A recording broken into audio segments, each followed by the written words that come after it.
Here's the do now activity. First time you boot up processing, this has never changed since like what, 10 years ago. Processing when you open it is very, very slow.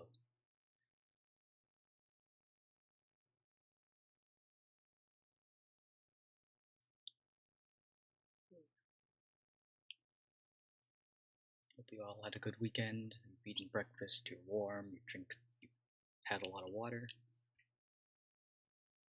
My goodness, processing.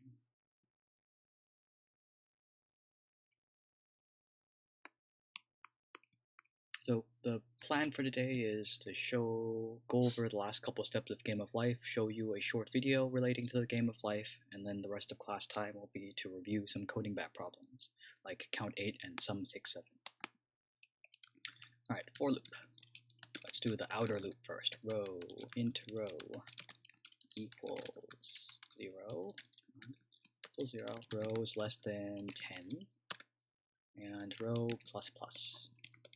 Inside this for loop, we'll have a system.out.print statement. Notice no print line. Parentheses plus the number that's contained in row plus a comma plus, for now, row again plus closing parentheses semicolon. And we should expect 0, 0, 1, 1, 2, 2, 3, 3, 4, 4, 5, 5, up to 9, 9 appear down here, all in one row if I did things correctly. Play.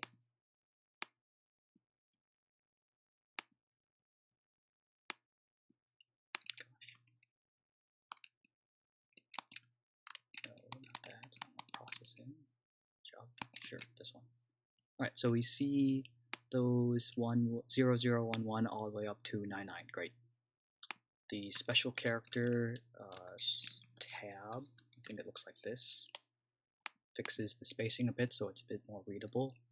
Hopefully that appears. Darn. The other way. And then we'll work on the inner loop. I think I pressed that one already. Pretty sure the previous one was correct. Okay, so for sure it's this one.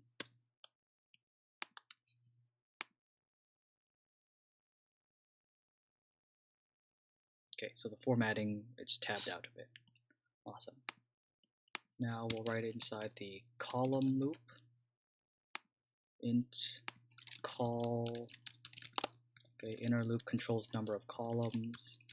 Starts at 0, also less than 10, call plus plus, and then we change this number here. And we should get the desired output.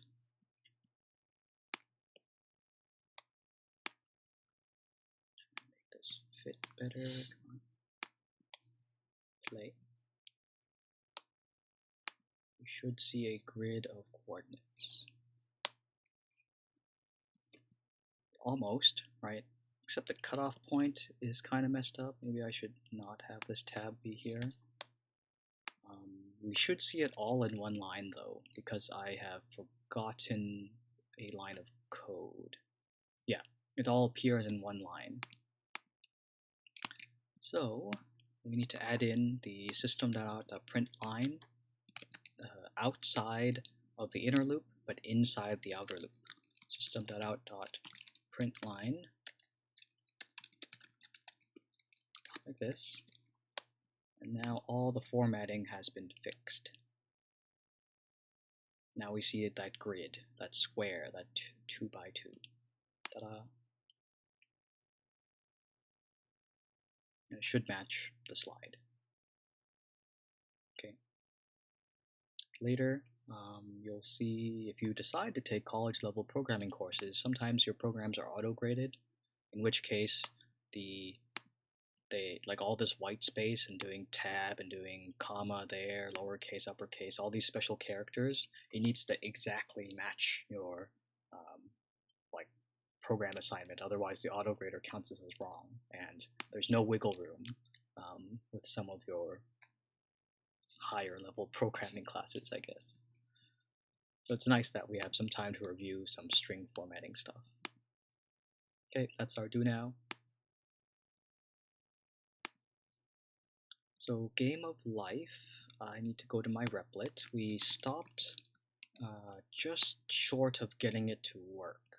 So I'm going to go over those last couple steps and get the grid of buttons to appear to the screen.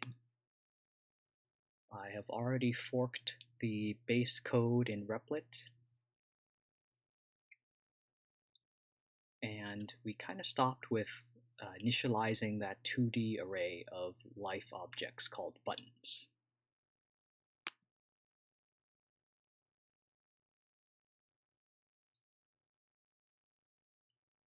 So over here, let me just highlight those lines of code we added to the base game of life assignment thing, replit. Once everything decides to load. Cool. Sketch.java. Here we added in some constants. Then down here, okay, some of the new stuff, we initialized first the buttons array. So this one has num rows, num columns. This creates the whole apartment building. Notice at this point in time, the individual apartments do not contain a life object. They're all null until we get to the nested loops present in 25 through 27. One of the mistakes that were made was that at first we did not have these square brackets here, look like this, okay, and we got a type mismatch error. Buttons itself is the 2D array. New life over here is a life object. A life does not equal a 2D array. By adding in these square brackets, the left-hand side is now a life object and the right-hand side is now a life object. And the slides have been updated with these square bracket indices things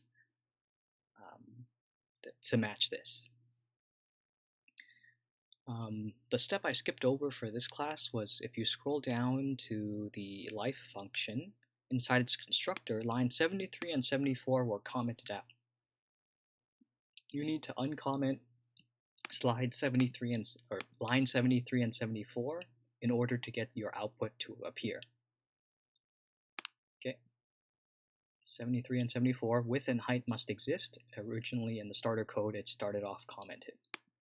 Now when I press run, first time you press it, it takes a while. You should see the sketch window appear and gray buttons, a wall of them.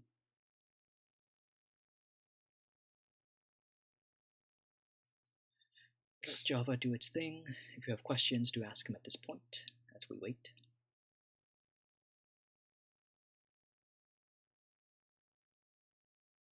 Okay, there's our sketch window, and ta-da, there's our wall of buttons. You click on the buttons, they appear and disappear. That's how you know your Guido library is working. Ta-da.